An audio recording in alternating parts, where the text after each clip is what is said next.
For about 8 years, Dead Island 2 was a punchline. Announced all the way back in 2014 with a super flashy and memorable trailer, there was excitement. If this went well, there would be an existing zombie IP releasing a new game at the peak of zombie media mania. Then silence, delays, developer swaps, rumors of entire project cancellation. It went straight to development hell.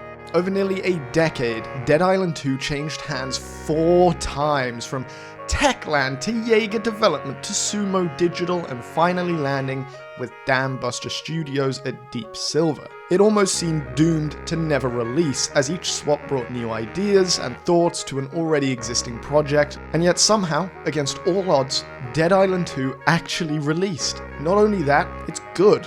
Like, suspiciously good. Look, it's definitely not redefining the genre anytime soon, but it's solid in a way that so many other games forget to be. And that's exactly what makes it great. What we got in the end is a bloody, tongue-in-cheek zombie parody massacre with 3 awards and a highly successful release set in the single dumbest place on Earth, LA. A place that itself is just a living and breathing SNL skit. And oh boy, does Dead Island 2 commit to the bit. She always likes surprises.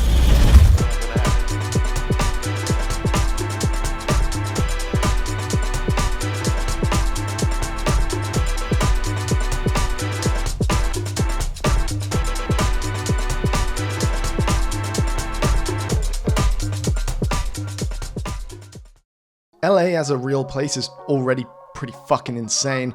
It's the hub for everything lonely and rich in the USA, so setting a game here, especially a game with the humor of a Dead Island title, was a masterful pull, I have to say. The game opens like most zombie flicks, with a plane crash. Someone's manager turns in the bathroom and bam, your zombie movie has started.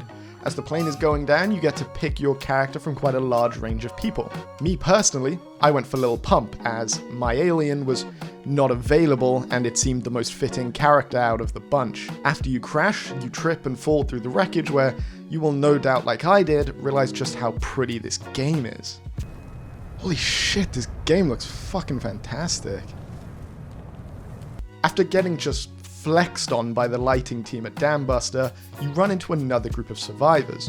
Now, this is most of your surrounding cast of characters, though it does slightly chop and change throughout the game, but this isn't a story recap channel, so I'll just introduce you to the main group, as they do slowly kind of become the standouts of the game. First, we have the great Emma Jaunt, a British fantasy film actress. She was actually married to the infected guy on the plane.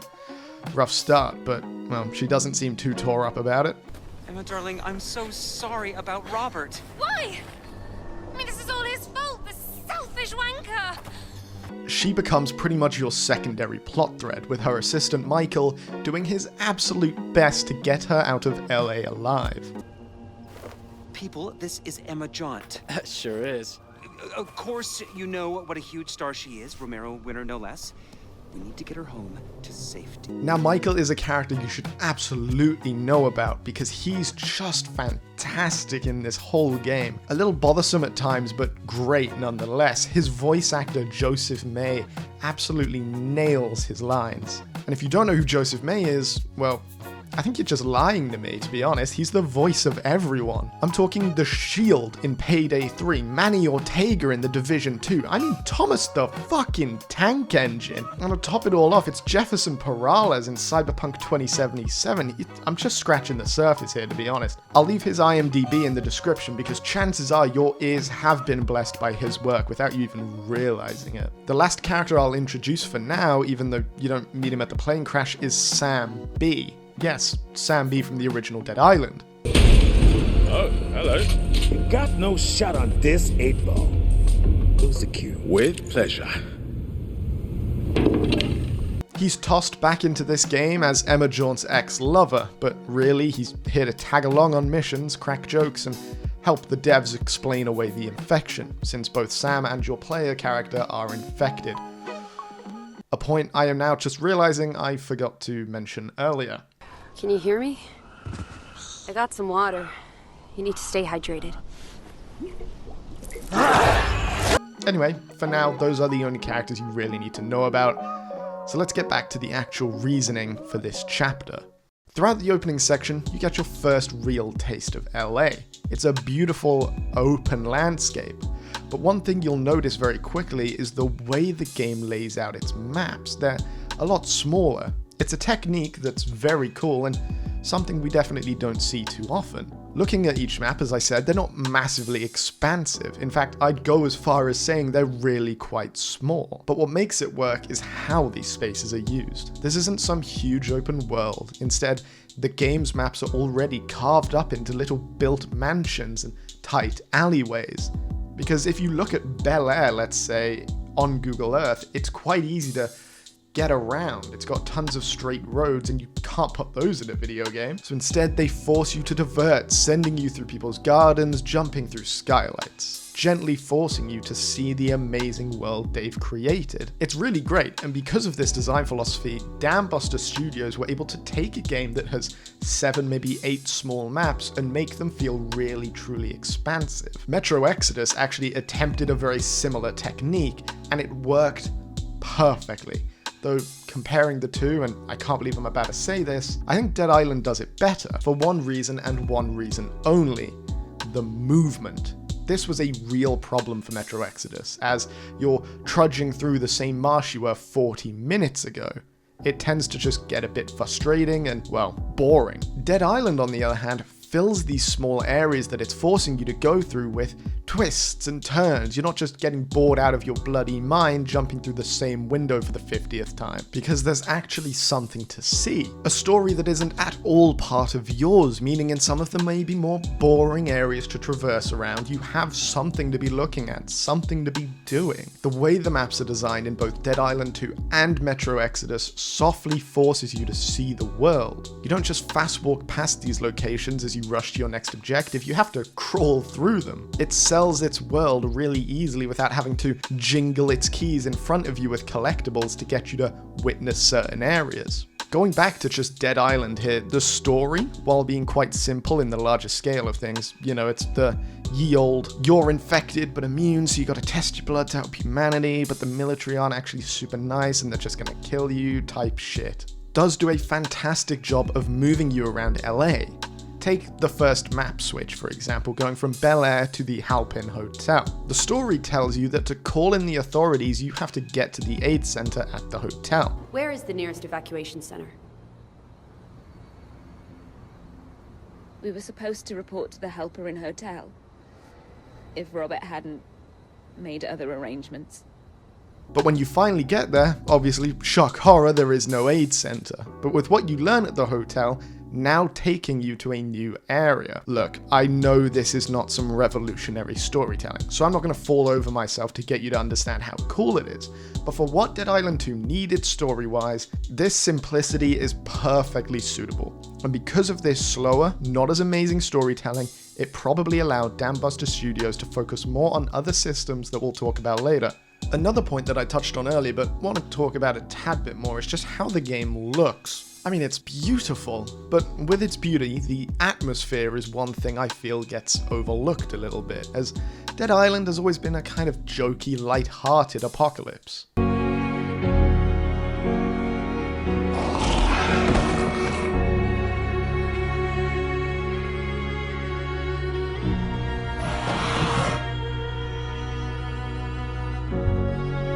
Yet stepping onto Venice Beach and seeing the smog, the dark cloud that rolls over the area, forces a clear tonal shift. The game begins to rely on its characters more for its comedy, while showing a pretty bleak fucking picture. The air is thick with this almost stench of death, and you can see it. It's in the sand. It's almost changed color to a darker yellow. If we move a little further back and walk the promenade, the concrete is stained red with blood. There are upturned tables, doors hastily locked, keeping me from getting to that tasty loot on the other side of that fucking door. Dambuster's acumen for this very clean and simple environmental storytelling massively boosts the game's atmosphere. And I'd love to say that they've done this in their previous titles and figure out another way to show you some Metro gameplay as is accustomed on this channel. But doing some research for this video, I realized this is their third ever game. Pretty good job, well done guys. This area design is the same for all throughout the game's maps. The streets of Ocean Avenue are fantastic as well, still almost clean, yet there are these small bursts of life. My favorite being this chair thrown through a coffee shop window. The interiors as well are very good at reflecting that fancy LA attitude, with every wall and ceiling being some form of shiny modern white. It's conformity in every sense of the word, but that is LA. It's a really great background for a game with the comedy of Dead Island, and it all comes together to toe that perfect line of that Hell LA parody. I mean, there's even an Apple store with its own product. Look, watch this, watch this. Hey Siri, do you ever get the feeling that life is futile, and the only reason we continue living is a unconscious, almost primal fear of the end of anything? The thought that one day everything you can do right now ceases to be possible and the world will just move on while your loved ones suffer for the life you decided to live?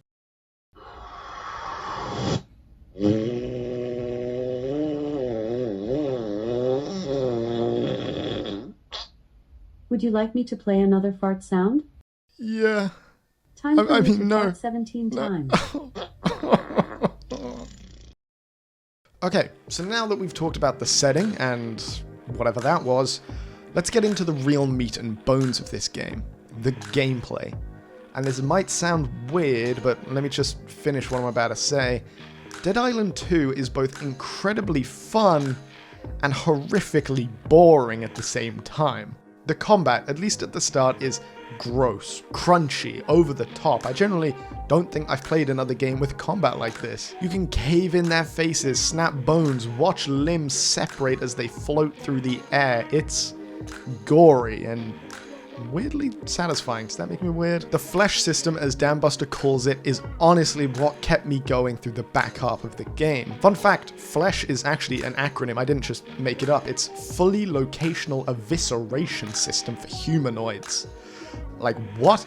I'm not even going to pretend to know what that means. This system, with the game's combat, gives it weight that feels really good when you first get your hands on it. There's no other game with anything like it currently. The closest I'd say is a game called Blood Trail, and that's not even remotely the same type of game. Adding on to this, there's this cool feature which also works in multiplayer somehow, that when you get a solid hit on a zombie, time slows. So you can really appreciate your batting swing. When you hit someone, you feel it, even if you're not playing with the vibration of a controller, which is super impressive, to be able to get that feeling, that immersion across, not just visually, but physically, on a mouse and keyboard. Eventually, though, for me, the heavy dragged combat novelty wore off, and it just became kind of annoying, but I kept playing because the flesh system never stopped being cool. It's the game's secret weapon. No matter how clunky the movement starts to feel or how tanky the enemies become, having something as cool as the flesh system takes the game to that next level,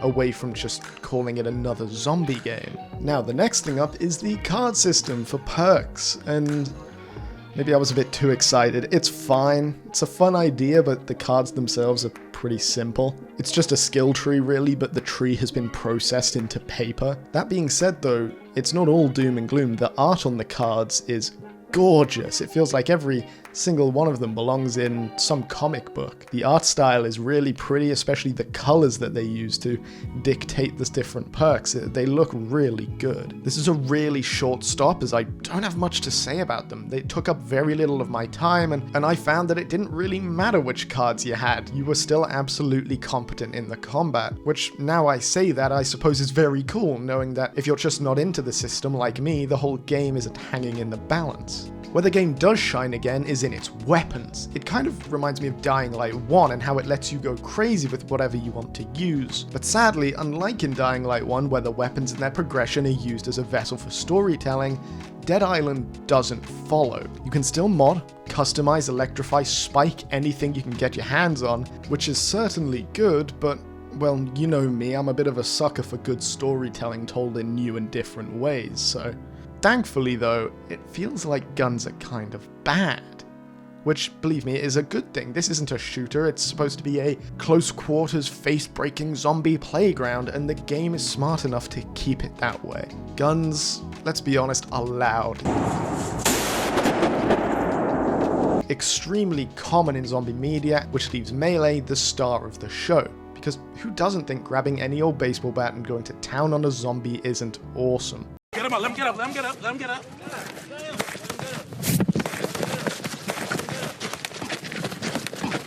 Fight back! Fight back! Fight back! Fight back!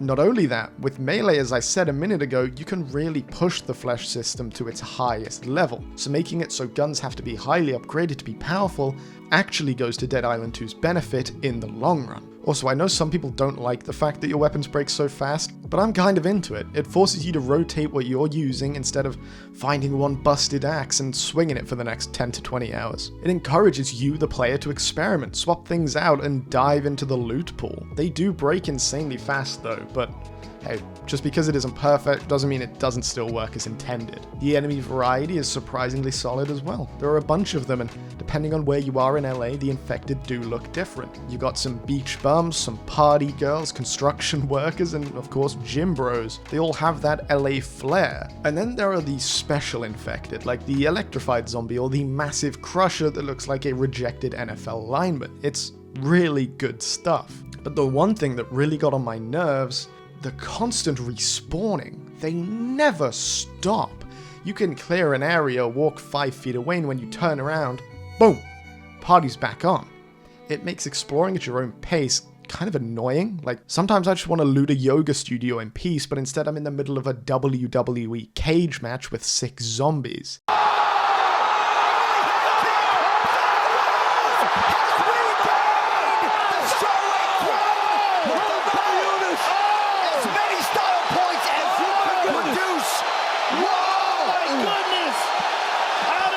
I get that the game wants to keep pressure on the player, they all do of course, but I wish there was some kind of population control system. Kill enough of them and maybe that block stays clear until you get far enough away. Just something to ease the noise a little bit. Last and maybe least, the soundtrack, which, well, it's not great. The menu music is weirdly somber-ish.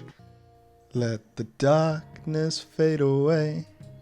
And the stars don't matter, babe, when the fire is burning blue through you. Bro, I'm so f***ing good at this shit. I have such a beautiful singing voice. It's a fantastic song, but I mean, for a game that's about cracking one-liners while cracking jaws, it's a weird choice to pick a song about letting go and giving up. I've said this a few times now, but the game's tone is a tad bit all over the place. The gameplay and characters turn the game into a funny, comedic experience, yet you're putting me all up in my feelings just on the main menu. Going through this soundtrack, I realized there isn't anything good here. I mean, fuck man, it's a game set in post-apocalyptic LA, and songs like this is the main bulk of your track?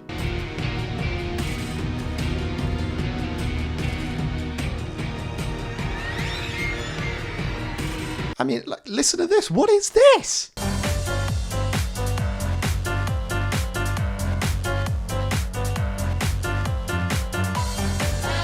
The soundtrack for Roller Coaster Tycoon get dropped into the game by accident? I really hate to be so negative about any part of a video game, especially one that I love as much as Dead Island 2, but I really hate this soundtrack. You had LA, the marketing music center of the world, right in front of you. Every shit song that's ever hit the top 100 is made by a board of ghostwriters in LA. How in the world did you miss this?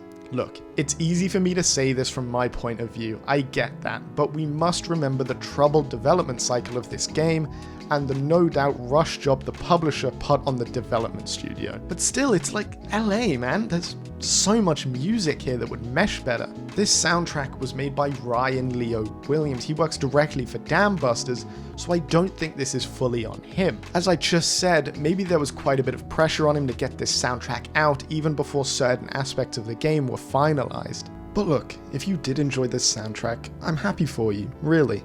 So please, don't try to fist fight me in the comments because I dissed the Silly Goose track from Dead Island 2. It's just me personally, I would have preferred a more in-universe type soundtrack with classic LA beach smooth rock and some really soulless corporate jams. But hey, that's not what we got. And I'm certainly not dissing anything towards Ryan Williams. Even though I don't like this soundtrack at all, the actual work behind it is very solid, so please, for the last time, don't try to fight me like someone did on the Ghost Recon video. I'm just a silly guy sitting behind a computer.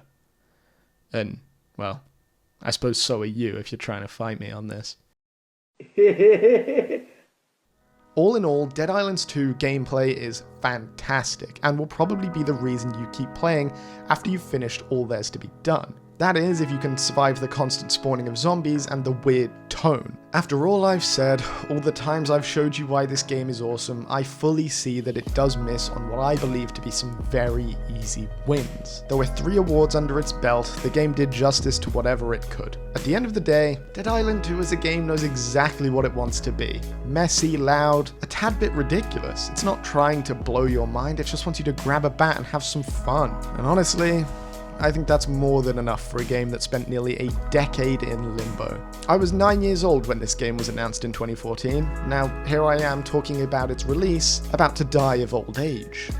The fact that it even exists, whether you think it's good or not, feels like a miracle in modern game development. Publishers nowadays are almost desperate to cancel any game they can. Think about all the awesome stories and experiences you've missed out on just because some suit decided to ruin another project before he fired half the dev team. I don't think some of us realize just how lucky we are to be able to play some of these games. With costs rising in the industry like crazy and companies passing those down onto us, the player, it's a bloody miracle anything gets finished nowadays that isn't just Fortnite DLC or the remaster of Last of Us 2. Dead Island 2 is not a fantastic game, but it is certainly a worthy successor to the Dead Island games that came before it, and I promise you it will give you at least minimum 25 hours of really enjoyable gameplay and character moments you will remember. So why does it have to be any more than that? IGN? Huh? Huh?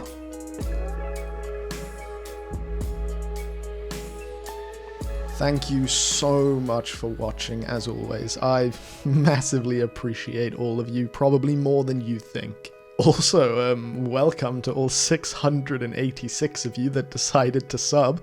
That is a pretty awesome milestone for me, so thank you again. But other than that, I don't have much for you this time. I will see you in about 2 weeks, which seems to be my upload schedule at this point. So have a good one, guys, and stay safe.